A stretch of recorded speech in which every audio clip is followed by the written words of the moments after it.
With a long-term injury to Kevin De Bruyne and a suspension for Rodri, City finally tasted defeat for the first time since February this year in the league.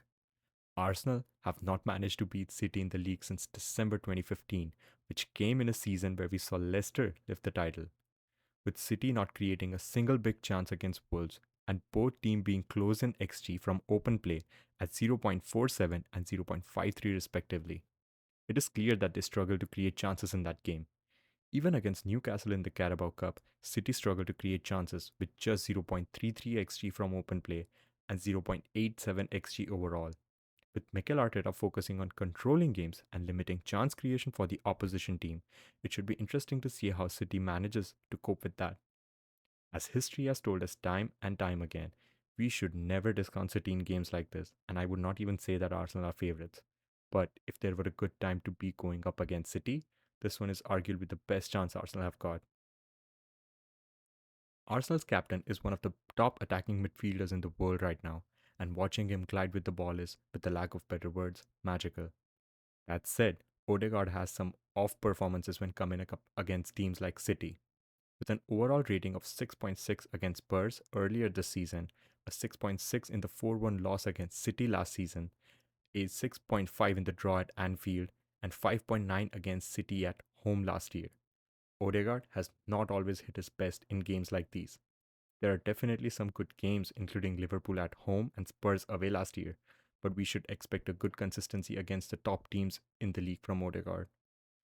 This game can be a really good opportunity for him to cement his reputation as one of the best in the world in his position with a good performance against arguably the best team in Europe right now. This is not a criticism leveled at Odegaard, but I'm just pointing out a place where he can improve and help Arsenal finally do what they have not been able to do in over 7 years: beat Man City in the Premier League. No matter which way I look at it, the attack just doesn't seem to be clicking. With Saka a doubt for a game, Martinelli probably ruled out, it is hard to see how we can pose a serious attacking threat. We have been playing sideways and backwards a lot this season, and the reason seems to be having more control of the ball and limiting opponents' opportunities to score. But this has also stifled our attack to an extent, I feel.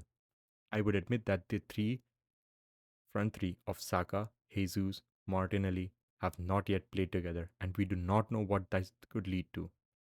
We need runners in the wide areas, and with Saka and Martinelli both out against Lens, Trossard and Vieira, who both like to come inside half spaces, which leaves no one to pin the fullbacks. I believe as the season progresses and we get a respite from injuries, we can expect improvements. But on Sunday, this is an aspect that worries me. With Partey seemingly returning to full fitness, it would be interesting to see what the lineup Mikel Arteta goes ahead with, especially in midfield. While facing lower block teams, it made sense to start with a creative midfield consisting of Havertz, Odegaard, Rice. But now with Partey back in contention, Arteta might just start him ahead of Havertz, giving Rice more freedom to progress the ball and play further up the pitch. I feel like playing Partey in midfield would give Arsenal more robustness, and with Rodri and De Bruyne out, give Arsenal an opportunity to overrun the City midfield. We also cannot forget Arsenal's poor clean sheet record at home, and maybe defensively strengthening our midfield might just be a possible solution to that. And with those points out the way, I'm really looking forward to this weekend and really hope Arsenal can win at the Emirates and make a statement early on in the title race. If you like the content, like and subscribe, because even though this might be my first video, it can be the start of something new. See you all after the game on Sunday. Peace.